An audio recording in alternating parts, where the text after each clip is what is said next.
वासुदेव की जय। रामचंद्र भगवान की जय। रामदेव जी महाराज की जय।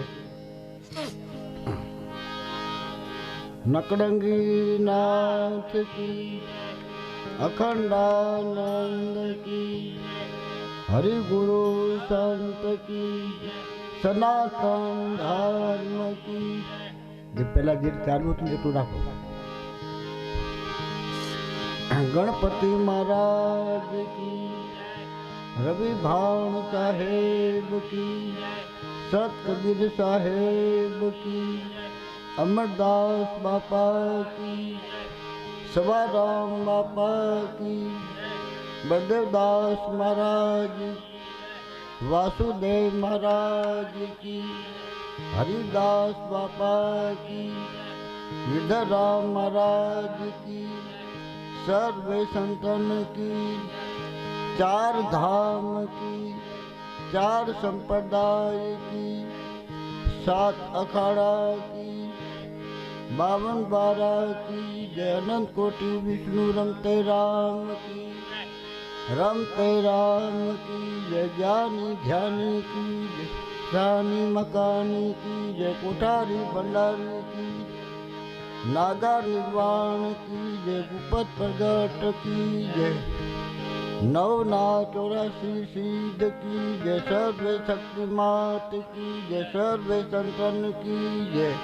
ओम नमः पार्वती पति हर हर महादेव।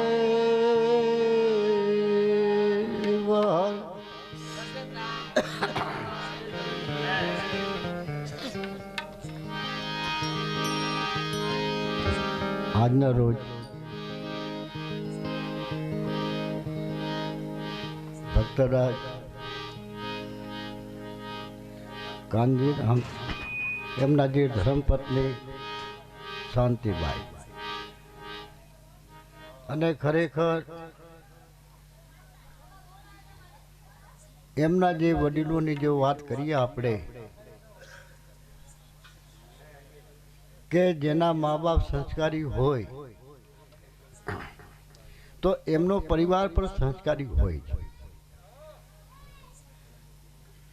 કે જ્યારે શાંતિબાના જે બાપુજીનું નામ મગનીરામ મહારાજ છે અને ખરેખર અમે તો એમનું જીવન છેલ્લા જોયેલું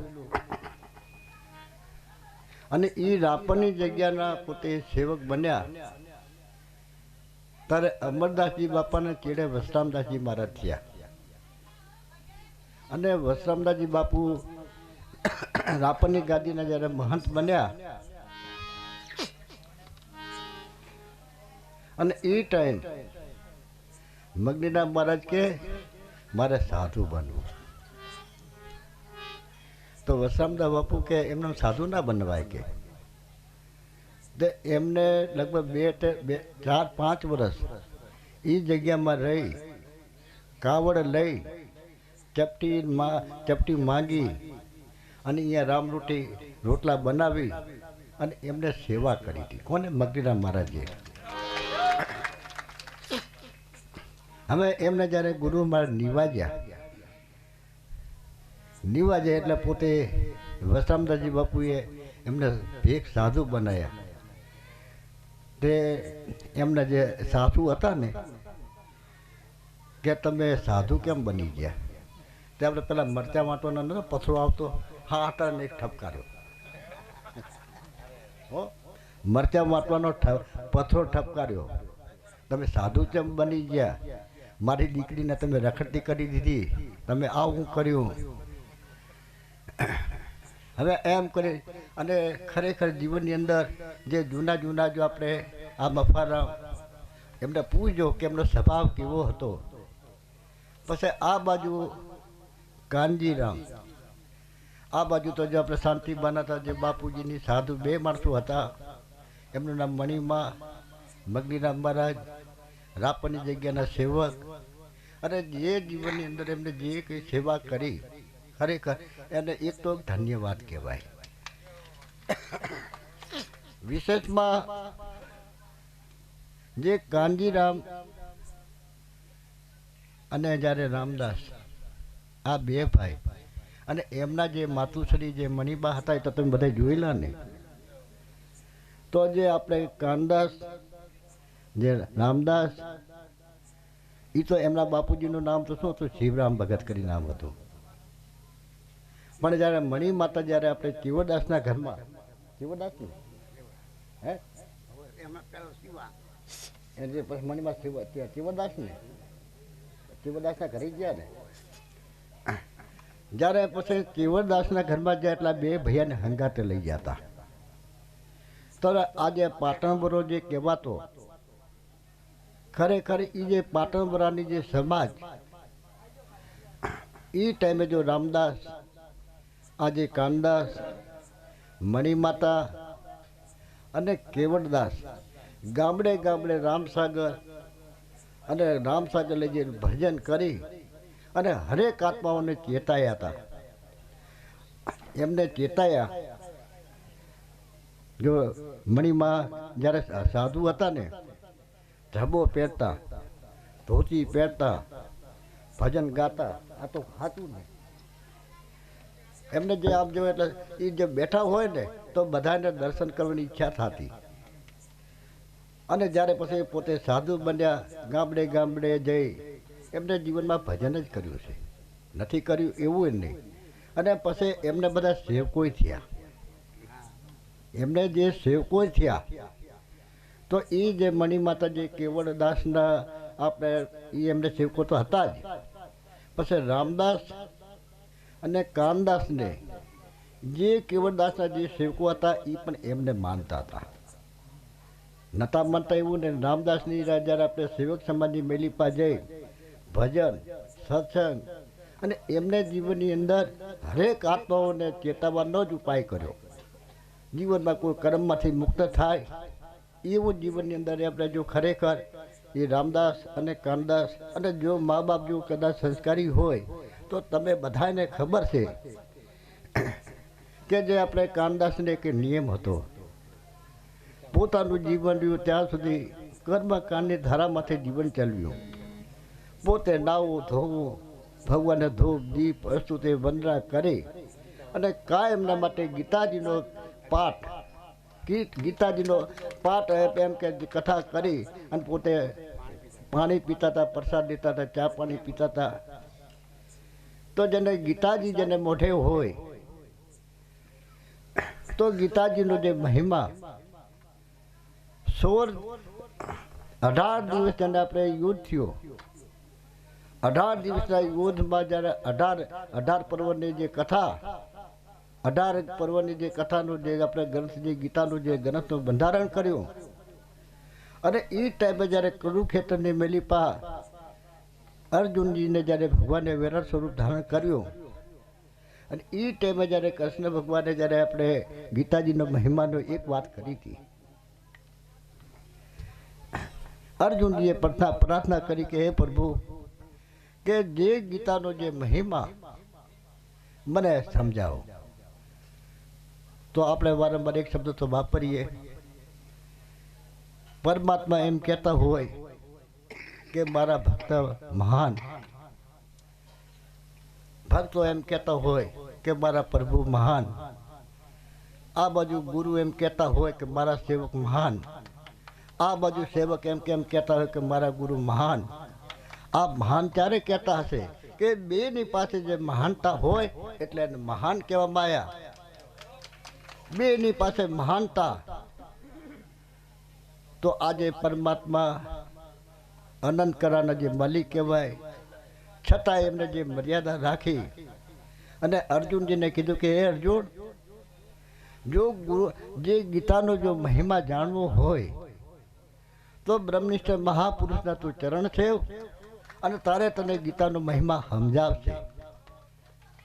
તો આપણે કાયમના માટે ભજન બોલતા હોઈએ, સાખીઓ બોલતા હોઈએ, મહાપુરુષોના અનુભવની જે વાણીના આપણે ગુણગાન ગાતા હોઈએ તો સવારામ બાપાએ એક લીટીની અંદર એવી વાત લાવી મેલી દીધી કે નામ માતમ સાર હે આત્મગીતાનો જાપ, સર્વે સંત સિદ્ધિ ગયા, નામ તણે પ્રતાપ. ગીતાજીનો મહિમા બતાવ્યો. મહારાજ એક સાખી બોલ્યા, ગુરુ સગા તો સંત સગા, અંતે સગા શ્રી રામ. तुलसीदास के ए जीव को का तन ठोर विश्राम. तो जो ब्रह्मनिष्ठ महापुरुषનો નિયમ છે, ભલે ગમે ના સેવક હોય, ગમે તે સંપ્રદાય ના હોય, અને એમને જે કંઈ પૂછે ને જેમ છે એમ કે એને બ્રહ્મનિષ્ઠ મહાપુરુષ એને કહેવાય છે. એ કોઈ પણ એવું રાખે નહીં. તો છતાંય આપણે એક નાનકડી વાત, એક આપણે મહાભારતની વાત કરીએ. જ્યારે આ બાજુ કૌરવો બધાય, આ બાજુ પાંડવો, અને બેન યુદ્ધ થતા હતા. એ ટાઈમે જ્યારે દુર્યોધન અને શકુની મામા હતા ને, એટલે દુર્યોધન આપણે શકુની એમના મામાને કહે કે આપણે પાંડવોનો વિજય કેમ પ્રાપ્ત થાય.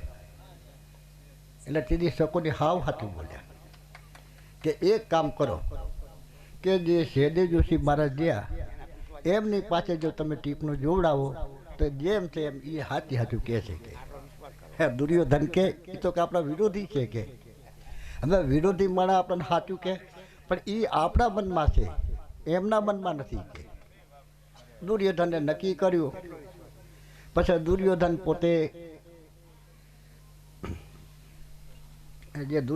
પોતે આપણે જે આ આપણા ભક્ત સહેદેવ જોશી મહારાજ પાસે જ્યારે આબરથી જાય એમને રાજધાની હતી, ત્યારે દુર્યોધન ગયા ને એ સતરપતિ કહેવાય. એ બધા રાજાઓના મહારાજા કહેવાય, એટલે એને સતરપતિ કહેવાય.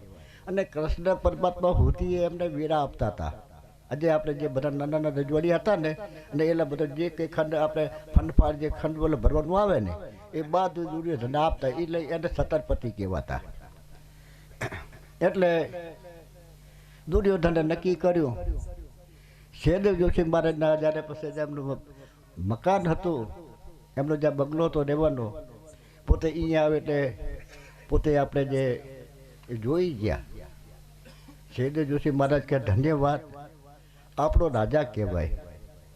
તો એમને રીતર સામે જઈને એમને બાદ ભરી અને કીધું આવો આવો પધારો પધારો કે. એમને ત્યાં લઈ જાય. રીતર એમને આસન આપ્યું, એમનો વિવેક કર્યો. બે હાથને પ્રાર્થના કરીને કીધું કે આપ શા માટે આવ્યા? તો કે હું તમારી પાસે ટીપનો જોડાવા આવ્યો. બોલો બોલો કે આ જે પાંડવો છે મારો વિજય કેમ થાય એવું ટીપણ જોઈ આલું. તો કે જોઈ આલું કે જો આ બ્રહ્મનિષ્ઠ મહાપુરુષનો સિદ્ધાંત છે તો જો આપણે જે એમનો જે વચન હતો, 100 જણા હતા, 5 પાંડવો અને 6 નારણ, જે વચન હતો ખુદ એમનું મૃત્યુ કે હતું એ મૃત્યુના જો એમને તો જો બ્રહ્મનિષ્ઠ મહાપુરુષ જેમ છે એમ જો ના કહેવાય તો એમને જે બ્રહ્મનિષ્ઠનું જે આપણે છે ને એ લજવાય. એટલે પોતે પછી એમને કીધું કે ટીપણું જોઈ આલું. ટીપણું જોઈને પછી એમને કીધું કે તમે એક કામ કરો, જે તમારી માતા જે ગંધારી છે, તમારા પિતાજીની સંગાતે જ્યારે લગ્ન કરે તો આંખે દેખાતા હતા અને એ આંધળા હતા. તો એ એમને એમ થયું કે જો મારો પતિ જો કદાચ જગતું કંઈ ના જોતા હોય તો મારે જોઈને શું કરવું કે. એટલે એમને પાટો બાંધી દીધો. પાટો બાંધ્યો એટલે પોતે પછી એ આપણે એમને પછી તપસ્યા થઈ, તપ ભેગું થયું. એટલે પછી સહેદેવ જોશી મહારાજે કીધું તમે એક કામ કરો, વસ્ત્ર વિનાના થઈ હા તમે નગ્ન વિશે જાઓ અને તમારી માતાને તમે કહેજો કે માતા તમે પાટો ખોલો તો તમે આખા વજનના બની જશો, તમે જીતી જશો ને ઓલા હારી જશો. જાઓ કે હાથે હાથો જો જોઈ આપ્યો. પરમાત્મા જાણી ગયા, અનંતકાળનો માલિક કહેવાય. તે પોતે એકદમ આવે ભગવાને બીજું સ્વરૂપ ધારણ કરી ઊભા રહે કે હા હા કે તમે કે તમે આવા મોટા રાજા મહારાજા કહેવાય, તમે છોકરું ના કહેવાય, આ શું બધું કે. તે ઘણું દુર્યોધન ભીડ તો મારી, પણ છતાંય પછી ભગવાન ઊભા રાખે છે શું. પછી ભગવાન કે તમને ખબર ના પડે કે તમારા વિરોધી હોય એ કોઈ સારું સારું કે એટલે ભાઈ ભરમ નાખી દીધો. પણ છતાં તો એમ કરો તમારે જવું હોય તો મારી ના નથી, પણ એક મર્યાદિત રીતે તમે જાઓ. એ પોતે પછી મર્યાદિત રીતે એમની માતાની પાસે ગયા અને એને જઈ અને એમને કીધું કે માતા જે તમે પાટો ખોલો. પાટો ખોલ્યો અને એ આપણે ગેવી પ્રકાશ થયો અને પ્રકાશ થયો ને એટલે એ જેટલો પ્રકાશ પડ્યો એ બધું વજ્રસેન જે મર્યાદા હતી એટલું ને એટલું આપણે જે આપણે શરીર જેવું હતું એવું રહ્યું. એમની માતાએ ઠપકો આલ્યો, તું આવ્યો પણ તું આવી ના જાણ્યો કે જા કે જેટલો પ્રકાશ પડ્યો તું વજનનો અને બીજો જ્યાં શરીર જે છે ને એવો ને એવો રહેશે. એટલે એને જો બ્રહ્મનિષ્ઠ એને કહેવાય. ગુરુ સગા તો સંત સગા અંતે સગા શ્રી રામ. તુલસીદાસ કે એ જીવ કો કટન ઠોર વિશ્રામ. તો જો મહાપુરુષોની આ કળામાં તો જો આપણે રામદાસ કાનજીરામ આ બધા એમના જીવનની અંદર ખરેખર હરેક આતું જે એમને ભજન કર્યા, હરેક આપણે સેવકોને ચેતાયા, જે બધું મહેનત કરી પણ ચીડા પાસે બધે અંધારું કર્યું. રામદાસના પરિવારે કર્યું, કાનદાસના પરિવારે કર્યું. કોઈ સેવક સમાજમાં કંઈ જાતાય નથી, કોઈને કંઈ કહેતાય નથી અને હવે બાર બચ્ચા ધંધા લઈને બેઠા છે. એ કે સેવક ખરો ખરો બતાવો. એમને જે મહેનત કરી ને કે ઢગલો સેવક છે, નથી એવું નથી, પણ એકે સેવક નથી. એમને તો જીવનની અંદર ભજનમાં જ એમને જીવન પસાર કર્યું. તમે તાજા આ બધા પુરાવા બેઠા પૂછી લો. એક દી ઘરે નહોતા રહેતા અને બધે એમને જીવનની અંદર ભજન જ કર્યું છે. તો શું એમને શું આપણે વાંધો પડ્યો? બધા ખાવા પીવાનો વાંધો પડ્યો કે રહેવાનો વાંધો પડ્યો? શું વાંધો પડ્યો? કાંઈ વાંધો ના પડ્યો.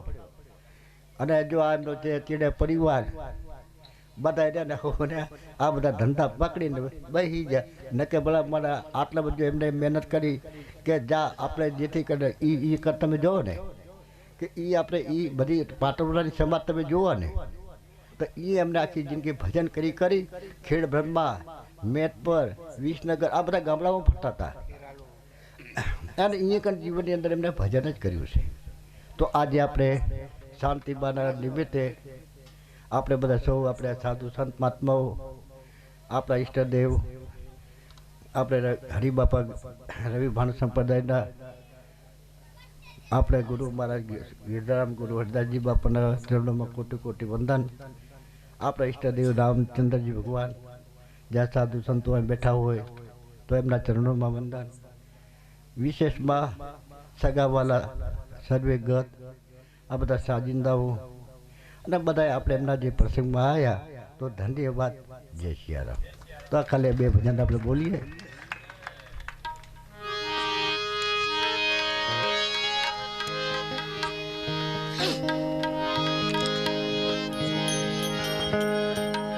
આવ્યો રે અવસર ભાઈ ઓ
પાર્વતી પતિ હર